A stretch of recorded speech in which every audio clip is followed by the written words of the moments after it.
Gaspol! Gaspol memang! Kita gaspol untuk perbanyak ilmu dan amalan kita hari ini. Dan seperti janji kami tadi, kita akan memberikan kesempatan kepada sahabat Dasat yang ada di studio untuk bertanya. Silahkan, yang mau bertanya boleh angkat tangannya.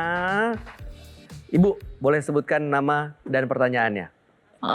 Sebagai seorang ibu tunggal, saya pastinya bekerja Pak Ustadz. Dengan terpaksa meninggalkan anak saya di rumah dengan orang tua. Secara lahir mungkin kebutuhan anak saya terpenuhi, tapi secara batin kurang ya Pak Ustadz ya, karena ibunya tidak full di rumah gitu.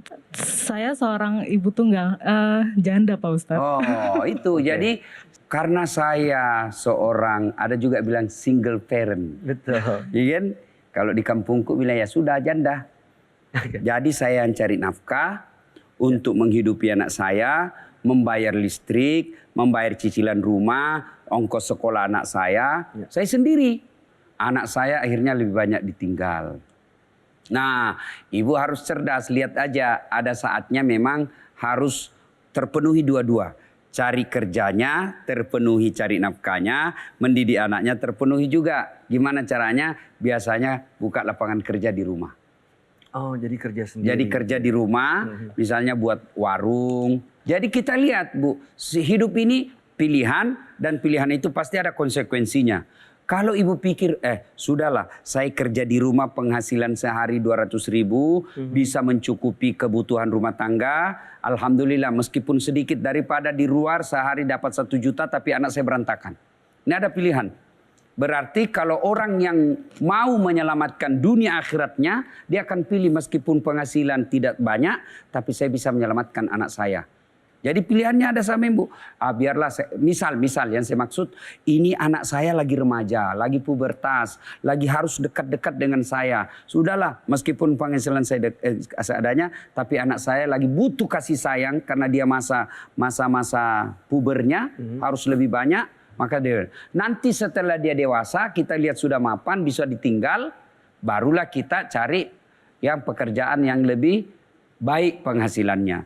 Tapi kalau kita lihat ini bahaya, maka orang beriman dia tidak akan galau soal dunianya, karena wa mal hayatud dunya illa mataul hurur. Dunia itu hanya tipu daya. Maka dia fokus mendidik anaknya, meskipun saya kontrak-kontrak dulu, kerja seadanya, yang penting saya selamatkan anak saya. Insya Allah nanti anaknya yang hajikan orang tuanya, anaknya yang angkat derajat orang tuanya, anaknya yang kemudian membuatkan rumah yang spesial untuk orang tuanya. Kenapa? Karena orang tuanya berhasil mendidik anaknya dengan sebaik-baiknya. Jadi ada pilihan sama ibu, ya. Dasar sekali. Jadi memang kehadiran secara utuh buat anak itu akan menumbuhkan rasa cinta dan ikatan terutama emosional. usia-usia perkembangan lagi mencari jati diri. Betul. Kalau bahasa kita sekarang lagi puber, lagi remaja, ya itu jangan jauh-jauh. Begitu lewat itu, Ya kita lihat sudah udah baik, yakin, udah baik. sudah sarjana, sudah bisa cari nafkah sendiri, sudah bisa menjaga dirinya, ya sudah. bisa kita lanjutkan. Tapi untuk tidak mengejar karir. berhenti. Oh, nggak berhenti. Mendidik anak. Karena mendidik anak itu tidak boleh berhenti. Nah, contohnya Nuh alaihissalam. Pada saat anaknya sudah sakaratil maut, Nuh kan tidak abaikan. Tidak, ditarik terus. Ditarik, sini kau nak, naik ke perahu. Tapi anaknya tidak mau, tapi Nuh tarik terus. Artinya sampai sakaratil maut pun, anak tetap kita berikan nasihat-nasihat. Soal dia dapat hidayah atau tidak, urusan Allah SWT. Karena hidayah bukan dari Mas Bayu, hidayah bukan dari Ustadz Dasat, hidayah datang dari Allah SWT. Dasar sekali. Baik, mudah-mudahan bisa menjawab kegelisahannya Ibu Ica. Dan selanjutnya ada pertanyaan lagi, boleh angkat tangannya? Silakan, Bapak. Assalamualaikum warahmatullahi wabarakatuh. Waalaikumsalam warahmatullahi wabarakatuh. Saya ingin tanya Pak Ustadz tentang bulian anak. Saya selaku orang tua, apakah untuk diam saja atau membalas bulian tersebut? Oke. Jadi petua agama begini. Rasul bilang begini. Kalau kau ditempeleng, Mas Bayu tempeleng saya, maka Nabi katakan balaslah seperti apa yang kamu rasakan. Oke. Ya, kamu disakiti, balaslah seperti apa yang kamu rasakan. Tapi tidak titik di situ, koma, tapi memaafkan jauh lebih mulia di sisi Allah Subhanahu wa taala. Nah, kalau anak kita dibuli, mau juga melakukan pembalasan, dibuli juga, berarti bapak dengan yang membuli anak sama derajatnya di sisi Allah, tidak ada yang mulia. Dahsyat sekali.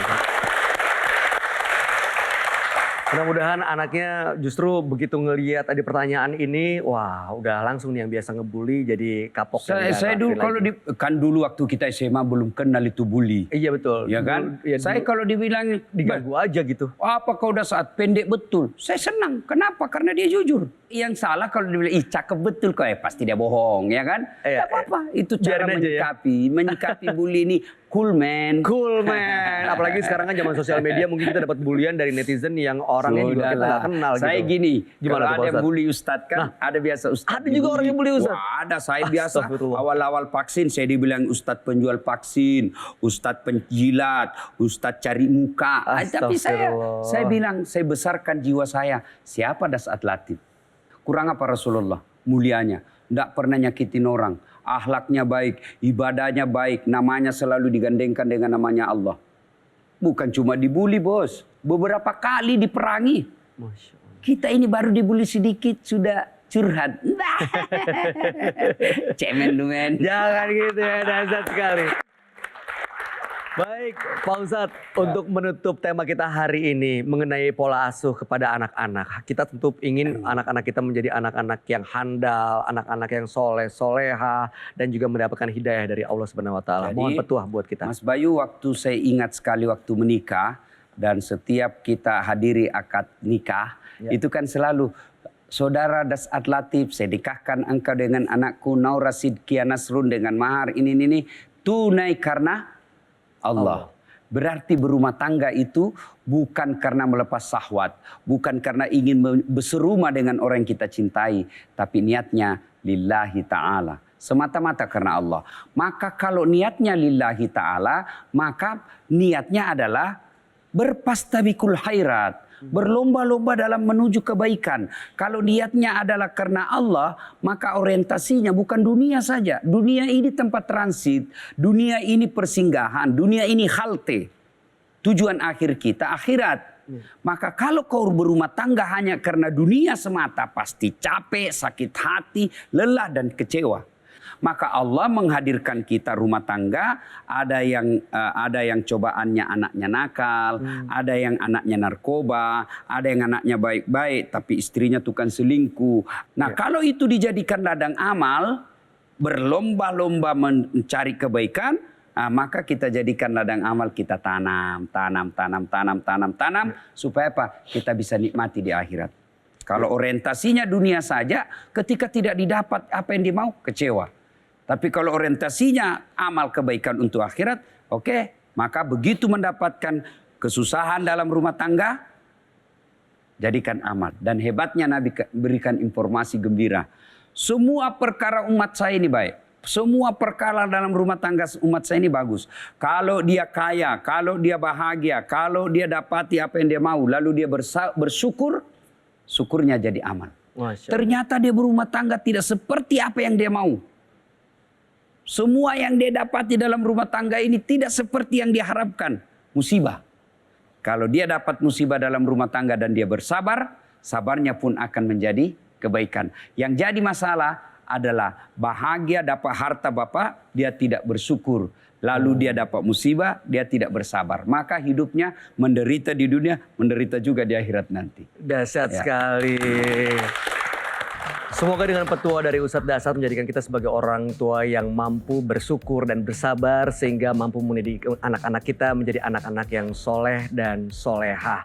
Ustadz Dasat terima kasih atas petua-petuanya. Terima kasih. Dan terima kasih sahabat Dasat yang sudah hadir di studio. Boleh berikan tepuk tangan. Demikianlah perjumpaan kita di episode kali ini. Saya Bayu Oktara bersama seluruh kru yang bertugas mohon pamit. Insya Allah kita akan berjumpa kembali tentunya di kesempatan yang berikutnya. Hanya di Gaspol.